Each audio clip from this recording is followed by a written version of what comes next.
tí ń wò wá gbogbo ẹni tí ẹ ń wò wá lọ́wọ́lọ́wọ́ báyìí a wà ní ìlú Ògbómọ̀ṣọ́ níbi ọdún wọ́n ṣe ọdún agbọ́tifá ní ìlú Ògbómọ̀ṣọ́ la wà. Aṣàdúrà gbogbo ẹni tí ẹ ń wò wá òṣìṣẹ́ bí wò wá òṣìṣẹ́ iṣẹ́ tó tó àwọn òṣìṣẹ́ ẹ jọ̀wọ́ lábàá ní abẹ́lé ọdún ìlàbídò sí àjọyọ̀ tó abẹ́rẹ́ nílẹ̀ bàbá ṣí àìsí máa láì àwọn ẹ̀dẹ̀gbẹ̀ láìpẹ́ tẹ́bí ṣí àìsí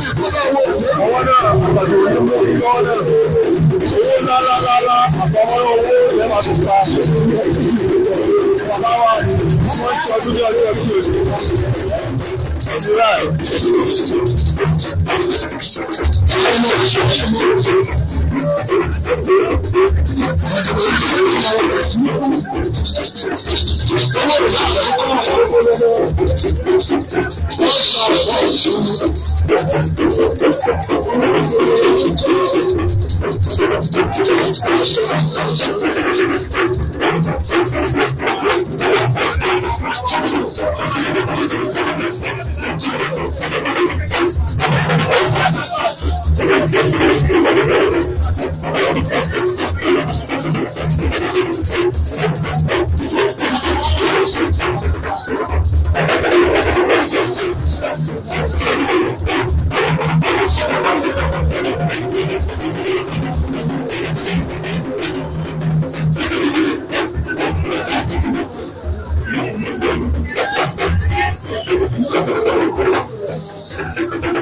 Ẹ má gbàgbé orí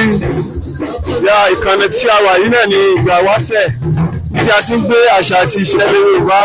láti gbé jáde tá à ń gbé lárugẹ pé kí àṣà àti ìṣẹ̀lẹ̀ Yorùbá kó má di ohun mẹ́rí kí ó dẹ̀ lè jẹ́ àǹfààní fún àwọn ìran wa tó ń bọ̀ láti lè mọ̀ pé bí a ṣe ń ṣe ọdún àti tá a ṣe ń ṣe ìṣẹ̀ṣẹ̀lẹ̀ Yorùbá tí ò ṣáàṣì ní dohun gbàgbé so ìlú Ògbómọ̀ṣọ́ la wà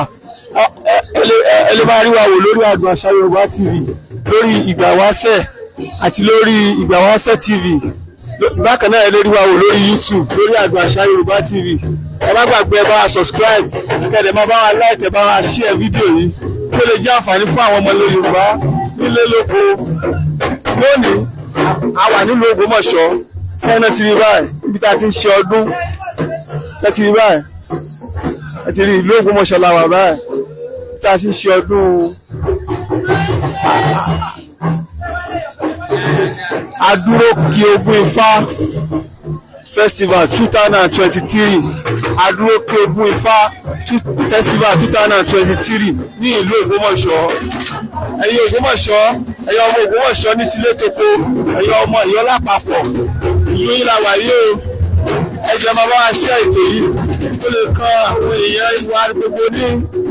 nílé lóko ẹ máa bá wa ṣe ẹ máa bá wa láìkì ẹ.